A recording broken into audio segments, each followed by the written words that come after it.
Hello everyone, welcome to Visuddha congregations. Krishnam Vande Jagadgurum, the ultimate karma yogi known for yugas, the one who actually redefined the dharmic belief system and reinforced the karma Siddhantham by not just serving himself as a voice of Bhagavad Gita, but also by setting an example in protecting dharma all through his life. Today, we could find thousands of artifacts on the internet that reinforces the glory of the Yadava kingdom and their capital city, Dwaraka, where the Almighty rested his feet for most part of his life. This mystery city, Dwaraka, built by Vishwakarma, the father-in-law of Suryadeva, the sun god. Of course, he is also considered the scientist or the civil engineer. This mystery city neither existed as an inhabitable place on the planet before Krishna's era, nor it continued to be past the demise of the Lord. In this video, we'll touch upon few details about the mystery city Dwaraka, also how the incarnation of Lord Vishnu as Krishna ended. The childhood of Krishna needs no introduction. After Krishna killed Kamsa, Kamsa's father Ugrasena is made the king of Mathura, which is more or less the capital city at that point in time where Krishna lived in, which is geographically to the north of city Agra. However, the father-in-law of King Kamsa, also the king of Magadha, his name is Jarasandha, he sought revenge for the death of his son-in-law and consistently attacked Mathura 17 times. Of course, not even once he was successful. Every time Krishna defeated Jarasandha, but Jarasandha did not give up in giving another attempt.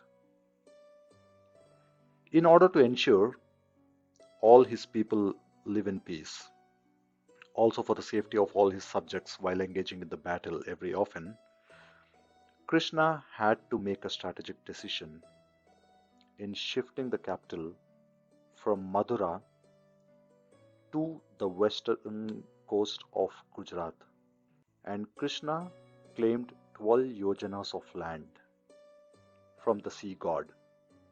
The sea god moved himself to the west and offered the land to Krishna. 12 yojanas. Each yojana, approximately in today's terms, could be around 12.87 kilometers each. So 12 into 12.87 kilometers is the landscape of Dwarka approximately. And this piece of land remained the capital city of Yadavas. And this is ruled by Krishna and his brother Balrama until they had their last breath. Past which, obviously, the sea god reclaimed this landmass into his territory by submerging the entire city Dwaraka underwater. Now let us look into what forced this sacred part of the planet to go inhabitable and inaccessible to the mankind. We need to understand three principles of Sanatana Dharma. Number one, Karma Siddhantham is the ultimate law of the universe. And even God never ever exempts himself nor his subjects in honoring this Karma Siddhantham. The fruit or the fate of one's deeds must be accepted. Lord Krishna accepted this for himself as well as his immediate people. Point number two, ahankaram, which is a sense of pride, but of course in a negative sense. A little sense of pride towards our positives is of course good. In fact, it could keep us consistently motivated in improving ourselves and being more and more positive. However, if the pride goes beyond your senses of morality, humanity, and your values, then that is where you start deteriorating yourself in terms of your capability, character, and the way of living. Point number three, being devotional versus being dharmic. This is one of the debated topic for ages. We have to understand whether we call it God, whether we call it nature, they always honor the latter than the former. There is absolutely no value in being a devotional person if you fail to be dharmic. In the next few minutes of this video, you would be convinced about each of these 3 points. To do that, let's take a dive into Mausala Parvam, which is a segment of Mahabharata that has all the information about how the demise of the Lord has commenced and how Dwarka went inhabitable past that. Right after the epic war, Mahabharata, when Pandavas returned to Hastinapura to re-establish their rule, it all started with a curse coming from Gandhari to Krishna, expressing her anguish towards the death of all her 100 children in the war. She claims Krishna as the reason behind all the disaster of the Kauravas, having not made an attempt to avoid the war despite all the capabilities Krishna had. Instead led the disaster of her family, standing by the Pandavas' side. She also claims certain ethics have been compromised in the war while contesting against Bhishma, Dronacharya, and Karna. Of course, this is all in the context of Gandhari, while Krishna had his statement firm on those acts in the favor of re-establishing dharma on the planet. Her curse was Krishna's dynasty too would end in an absolutely ruthless manner, just like his sons, and he would witness all his people die in a helpless manner, just like she did. Of course, Krishna consoles Gandhari and finally accepts her curse with all the respect and confirms that he would lead the destruction of his own dynasty at the relevant time. Time passes by, and with the reputation of Lord Krishna as Jagadguru and a living almighty of the times, a certain sense of pride begins to develop in Yadavas. As the ultimate Lord that the whole universe looks up to is from their own community. Of course, during Krishna's rule, people lived a much happier life, hardly having to sail through any hardships for their day-to-day survival. With this, slowly the pride mounts up to a level beyond the senses of humanities and moralities within Yadavas.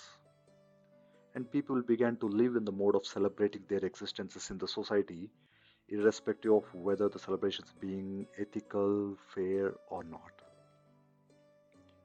In fact, people stopped accepting anyone else in the universe as God, including Brahma, Vishnu, Shiva, Ashtadikpalakas, planets, everyone. The only God that they accept is Lord Krishna. They neither paid any respect to the dharmic rituals. Instead, they indulged themselves into treating the dharmic focals and sages in a very disrespectful manner. The so-called ahankaram is all over the place in Dwarka.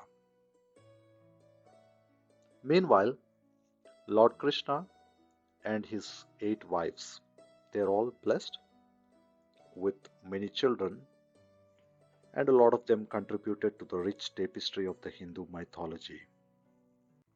But one odd man out, called Samba, who is the son of Jambavati and Krishna, grew up with a lot of compromised character, lot of arrogance, and a lot of disrespect.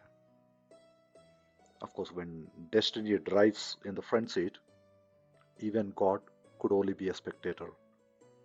Despite several attempts from Lord Krishna to enlighten Samba, he tended to get more and more hopeless. Now comes the heights of arrogance and the seed of the disaster. One day, Durvasa, Vishwamitra, Vasishtha, and Narada, along with few other divine sages, passed by the city of Dwarka for some exchange with Lord Krishna. Having known this, Samba decides to make a mockery of those sages.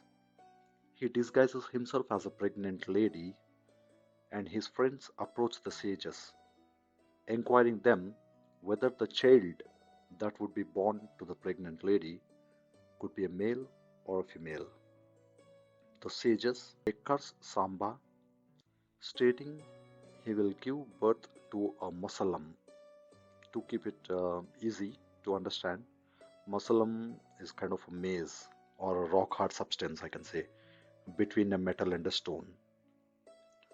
And that leads to the disaster of the whole dynasty. The Yadavas were shocked hearing this curse. However, with their false pride, they didn't even care to apologize for this. They just left the place, laughing at the sages. The word of the sages turned out to be true, and a rock hard substance forms in Samba's body, and he finally dies of this. And getting to know this, Akrura, the uncle of Lord Krishna, orders his servants to start grinding the maize into fine powders to avoid any further damage to his people as a result of it. The servants start the grinding job. They grind it into fine powders. However, there will be a small triangular piece that would be left, which was indeed a lot more difficult for them to grind further. So they ended up throwing the fine powders as well as the triangular piece into the sea. Later, a fish within the sea ends up swallowing the triangular piece, which later is recovered by a hunter when he's cutting the fish. And looking at the triangular piece, he believes it would be a good weapon for him, so he makes a fine arrow out of it. He uses it for hunting birds and animals. On the other hand, the fine powder washed back to the shore and deposited itself by the beautiful coast of Dwarka, and a certain sharp grass grew in abundance around the area wherever the powder was deposited.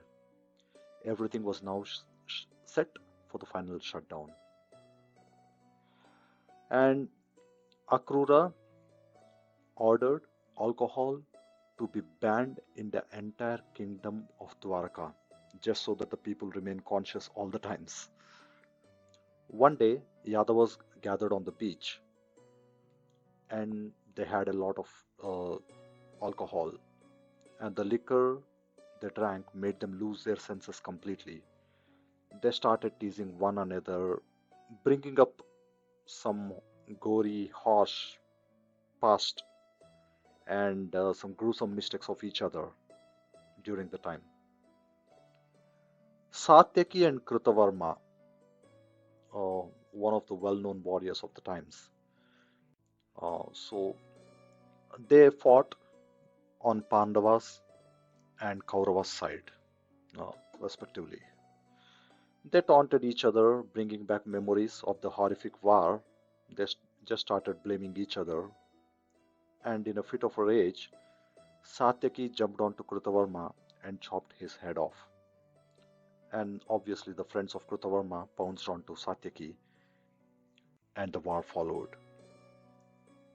And Pradyumna, the son of Krishna, although he was innocent, he also got himself into the thick of the fight, and he was finally killed too. As they have come to the seashore for pleasure, they did not have any weapons with them, but they found this sharp grass growing by the seashore. They picked up the grass stems and they started killing each other with them. And these grass stems were almost like blades made of the powder of the maize. Thus, the curse of the saints have come true. It was just a matter of moments before several Yadavas lay dead along the shore of Dwaraka. Now comes Daruka and Babru. Daruka is Krishna's charioteer. He conveys a message to Krishna and Balrama. Knowing the half-conscious levels of Yadavas and the level of their arrogance, they do not want the heat of the moment to spread across the kingdoms outside of Dwaraka too. So Krishna and Balrama themselves also join the clan now, picking up some stems of grass from here and there and destroying the terrible clan with their own hands. Past this, Balrama is devastated. He went into a deep meditation under a tree, and Krishna orders Daruka, his charioteer, to immediately go to Hastinapura and inform Dharmaraja about the situation, so that at least Arjuna takes care of everything thereafter. Now, by the time Krishna reaches Balrama, there's absolutely no response from Balrama. Instead, a long serpent comes out of the face of Balarama, and this marks the leaving of Balarama's mortal body.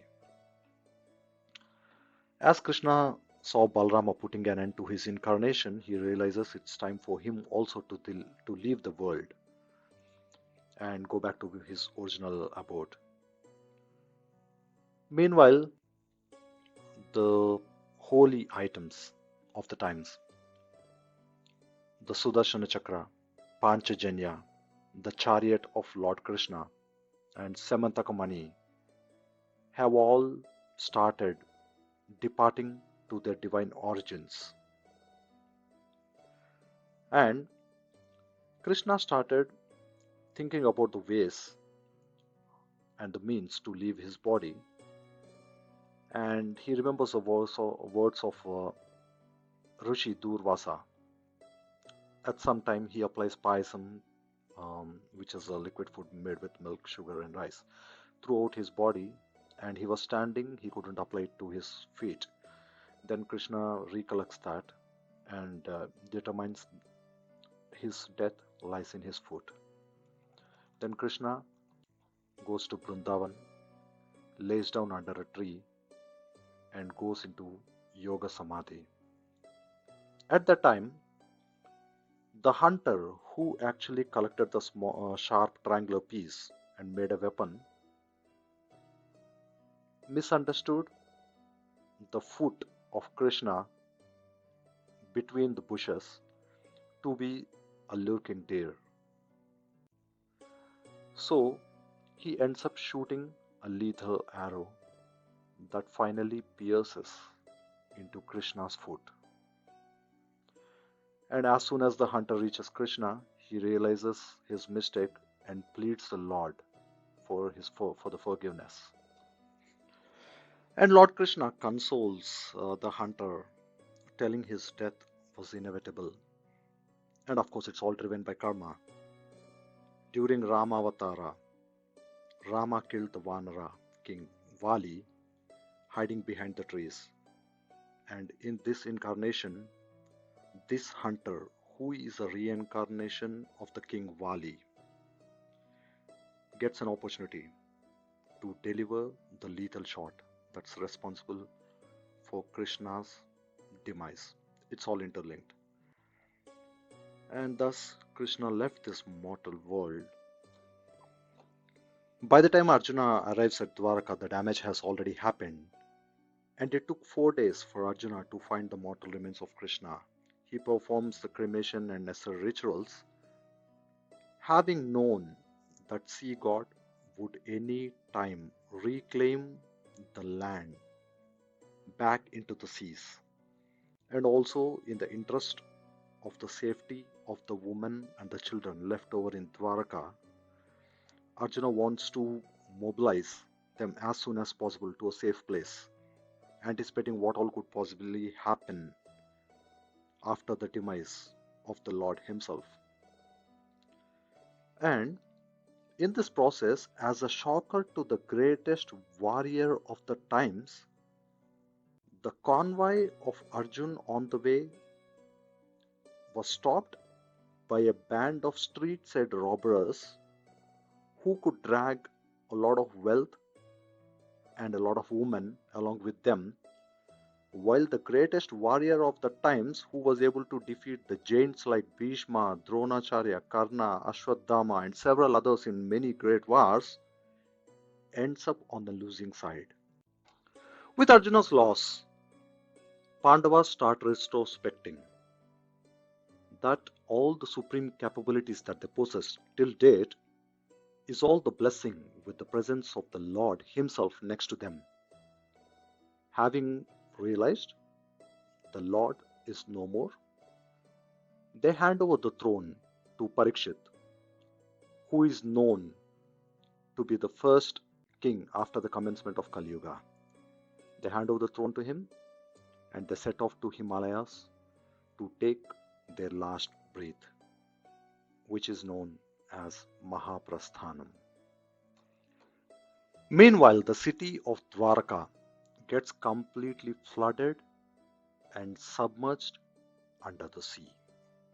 This marks the end of the mystery city Dwaraka, the end of Dwapara Yuga, and the commencement of Kali Yuga. Thus, the ultimate karma yogi, known for ages, has set an example by honoring dharma and not even exempting himself from the laws of karma Siddhantham.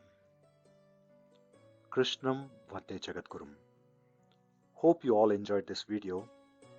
Please like, share, and subscribe to our channel. Thank you.